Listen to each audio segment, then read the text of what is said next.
ये वीडियो देखने से पहले हमारे चैनल को सब्सक्राइब करें, लाइक करें और शेयर करें। हेलो नमस्कार दोस्तों, मैं पवन वर्मा एक बार फिर आपका स्वागत करता हूं आपके अपने यूट्यूब चैनल एजुकेशन स्केयर में। तो आज की जो हमारी वीडियो का टॉपिक है वो है लोकसभा का इलेक्शन कैसे होता है और उसके बारे में हम पूरा डिटेल से जानेंगे कि कौन उसमें वोट डाल सकते हैं, क्या प्रोसेस रहती है, उनका टेन्योर क्या होता है, क्या क्वालिफिकेशन होनी चाहिए लोकसभा के मेंबर की, तो वो हम जानते हैं। तो शुरू करते हैं आज की वीडियो। देखो भाई, तो लोकसभा क्या होता है, हमारा एक पार्लियामेंट होता है। आपको पता है कि हमारा एक पार्लियामेंट है जिसको हिंदी में संसद बोलते हैं, जो आर्टिकल 79 के अंदर बताया हुआ है, और राज्यसभा को 80 में और लोकसभा को 81 में। तो पार्लियामेंट एक मानो कि पार्लियामेंट एक घर है जिसको दो भागों में बांटा गया है।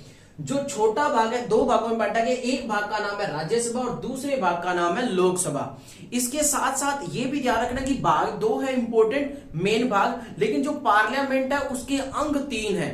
उसके अंग तीन है, एक होता है उसमें प्रेसिडेंट भी आता है, जो प्रेसिडेंट थोड़ा अलग होता है इन दोनों से, आपको पता है अलग होता है प्रेसिडेंट। तो हमारे पार्लियामेंट एक घर है, उसपे हम मोटा मोटा ये जानो पार्लियामेंट एक घर है, उसके दो भाग है, एक राज्यसभा और एक लोकसभा।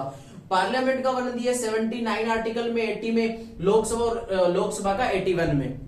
ठीक है, राज्यसभा का 80 में, लोकसभा का 81 में। और प्रेसिडेंट का हमने वीडियो बना चुके हैं, अलग देख चुके हैं। तो आज की जो अब हमारी वीडियो उसमें हम चर्चा करेंगे लोकसभा के बारे में कि लोकसभा के मेंबर कैसे बनते हैं, क्या होता है, क्या पूछा, सब पूरा डिटेल में। तो देखो भाई, लोकसभा जो हमारा होता है उसको हम किस किस नाम से जानते हैं। लोकसभा और house of the people is lower house of India bicameral parliament. Bicameral क्यों बोला गया, क्योंकि दो भाग है इसमें, आपको पता है। तो लोकसभा जो हमारा हाउस है, जिसको हम हाउस ऑफ द पीपल के नाम से भी जानते हैं, यानी कि जनता का सदन भी कह सकते हैं, जिसको हम लोअर हाउस भी कहते हैं।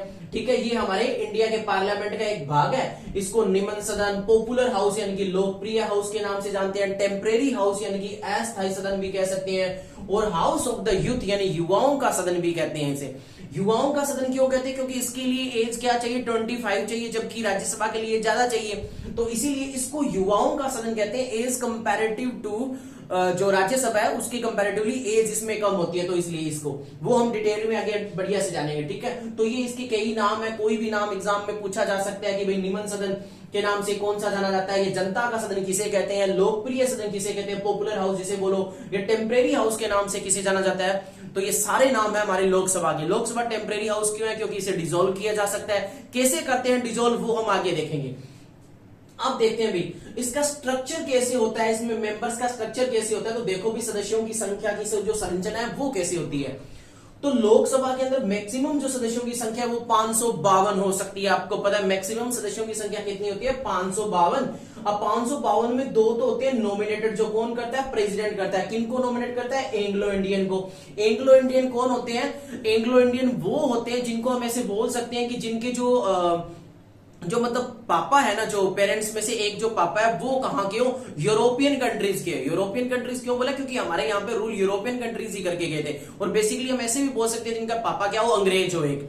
ठीक है, तो उनको हम एंग्लो इंडियन बोलते हैं, उनकी संतानों को एंग्लो इंडियन बोलते हैं। ठीक है भाई, क्योंकि जो अंग्रेज यहाँ पे रह गए थे उन्होंने किसके साथ शादी कर ली, हमारे भारतीय महिलाओं के साथ शादी कर ली थी, भारतीय महिलाओं के साथ शादी कर ली। तो इसलिए वो क्या कहलाई, उनकी अब संतानें एंग्लो इंडियन में कहलाने लग गए, तो वो एंग्लो इंडियन है। तो ये दो कौन चुनता है, हमारे प्रेसिडेंट चुनते हैं। और अब 550 को दो पार्ट में बांट सकते हैं, दो पार्ट में बांटा गया है। 530 जो मेंबर है लोकसभा के वो स्टेट यानी राज्यों से चुने जाते हैं, और 20 यूनियन टेरिटरी यानी केंद्र शासित प्रदेशों से चुने जाते हैं। लेकिन अभी हाल फिलहाल में राज्यों से तो 530 ही चुने जाते हैं, लेकिन यूनियन टेरिटरी से 13 ही चुने जाते हैं। इसलिए टोटल जो मेंबर है, इलेक्टेड मेंबर है, वो लोकसभा में कितने होते हैं, 543, 543, और दो होते हैं नॉमिनेटेड। तो कुल अभी हाल फिलहाल में लोकसभा से जो सदस्यों की संख्या वो कितनी है, 545 है। 543 को इलेक्ट किया जाता है, 543 को, और दो नॉमिनेट करते हैं प्रेसिडेंट, जो एंग्लो इंडियन कहलाते हैं। तो ये है एक स्ट्रक्चर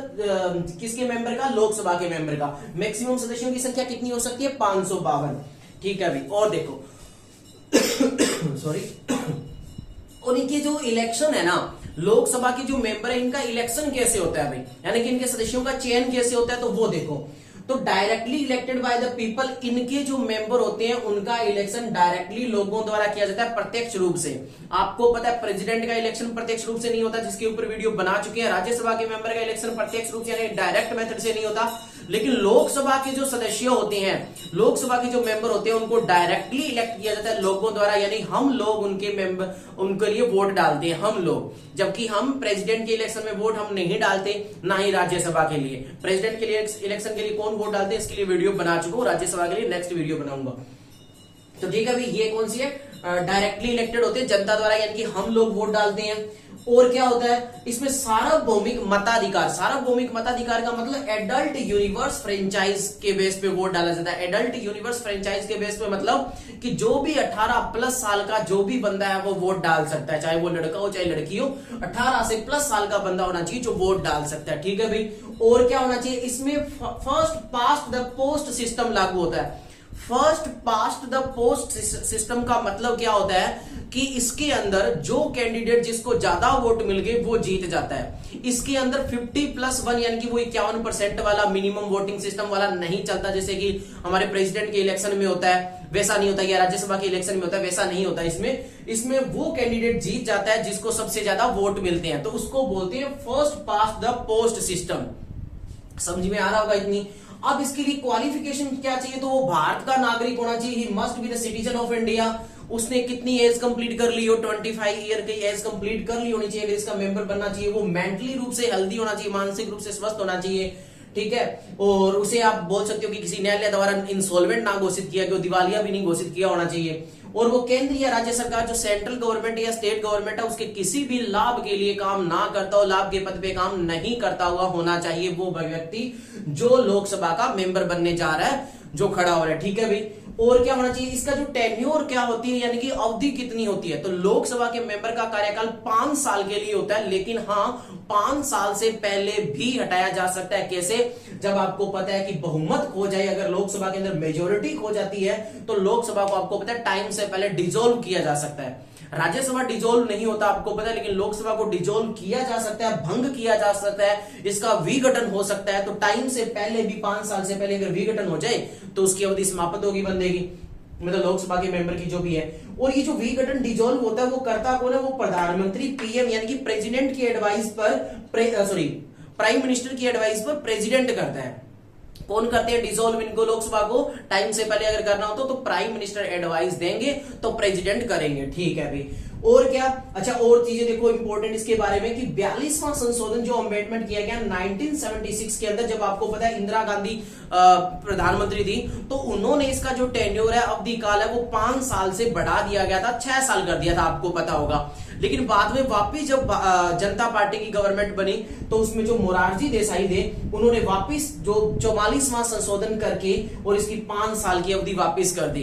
यानी कि लोकसभा के मेंबर की अवधि 1976 के अंदर इंदिरा गांधी ने 42वें संशोधन के थ्रू, अमेंडमेंट के थ्रू 6 वर्ष के लिए कर दी थी इसका टेन्योर। लेकिन बाद में मोरारजी देसाई ने 44वें संशोधन के थ्रू, मोरारजी देसाई की जो गवर्नमेंट थी उस टाइम, वापिस इसकी अवधि कितनी कर दी, 5 साल, ठीक है भाई। अब जाते हैं आगे जी, तो अब आगे देखते हैं। देखो भाई, आगे लोकसभा के बारे में कुछ और इंपॉर्टेंट चीजें जानते हैं। तो पहला जो लोकसभा का इलेक्शन हुआ था वो 1952 में हुआ। 1952 में जो इलेक्शन हुआ वो लोकसभा का फर्स्ट इलेक्शन हुआ था, और उसके अंदर 489 टोटल सीट्स थी लोकसभा की उस इलेक्शन में, और उसमें 364 अकेली कौन जीत गई थी, कांग्रेस जीत गई थी। आपको पता है पहली गवर्नमेंट हमारी काफी टाइम तक लगातार कांग्रेस ही जीतती रही थी। तो पहला 489 में से 364 अकेली कांग्रेस जीती थी। 2019 का जो लोकसभा इलेक्शन हुआ वो 70 जनरल इलेक्शन हुआ था। और इन 1952 के अंदर, और देख लेते हैं कि 1952 के अंदर टोटल बताया गया कि टोटल 22 वोमेन जो थी वो इलेक्ट हुई थी लोकसभा के इलेक्शन में, लेकिन वही 2014 में 61 वोमेन इलेक्ट हुई। ये थोड़ा चेक कर लेना कि 61 वोमेन इलेक्ट हुई थी या नहीं, ये थोड़ा मैं कंफर्म नहीं हूं। लेकिन ये है कि 1952 से लेके 2014 तक कुछ पार्टिसिपेशन कुछ हद तक बढ़ा है हमारे लोकसभा में, वोमेन के रिप्रेजेंटेशन का, वोमेन ज्यादा पार्टिसिपेट कर रही है, बढ़ रहा है हिस्सा। ये अच्छी चीज है हमारी कंट्री के लिए। और आगे देखो भाई, लोकसभा के अंदर आपको पता है एक स्पीकर होता है जिसको हम एक अध्यक्ष बोलते हैं, और एक डिप्टी स्पीकर होता है जिसको उपाध्यक्ष बोलते हैं। अब स्पीकर और डिप्टी स्पीकर को चयन कौन करते हैं? तो जो सदस्य होते हैं लोकसभा के मेंबर, वही अपने में से स्पीकर और डिप्टी स्पीकर को चुनते हैं। सॉरी, और इसका चयन होता कैसे, सॉरी ये काम क्या करता है, कैसे इसकी पावर होती है स्पीकर की, और स्पीकर किस तरह से मतलब सारी जो उसकी पावर है किस तरह से वो काम करता है, वो हम आगे एक वीडियो लेके आएंगे स्पीकर के ऊपर, उसमें हम डिस्कस करेंगे। तो आज की जो हमारी वीडियो थी उसमें हमने क्या जाना, हमने ये जाना कि हमारी जो कंट्री है वो आपको पता है एक पार्लियामेंट्री फॉर्म ऑफ गवर्नमेंट है, यानी कि वहां पे एक पार्लियामेंट होता है। पार्लियामेंट के दो हाउस होते हैं, लोअर हाउस और अपर हाउस। तो जो पार्लियामेंट का जो आर्टिकल है वो 79 है, और राज्यसभा का 80 है, और लोकसभा का 81 है। हमने आज की वीडियो में सिर्फ लोकसभा को डिस्कस किया पूरा, कि लोकसभा क्या है, कैसे इसका इलेक्शन होता है, इसको किन किन नाम से जाना जाता है, इसकी अवधि क्या कुछ है। आगे की वीडियो में हम राज्यसभा के बारे में जानेंगे, और उससे पहले हम स्पीकर की पावर के बारे में जानेंगे कि स्पीकर किस तरह से काम करता है और इसकी क्या पावर होती है। तो आई होप ये वीडियो आपको अच्छी लगी होगी, बेनिफिशियल लगी होगी आपको, और जो भी मैंने टॉपिक करवाया वो अच्छे से समझ में भी आया होगा। तो मिलते हैं एक नए टॉपिक के साथ नई वीडियो में, तब तक के लिए बाय, जय हिंद, जय भारत।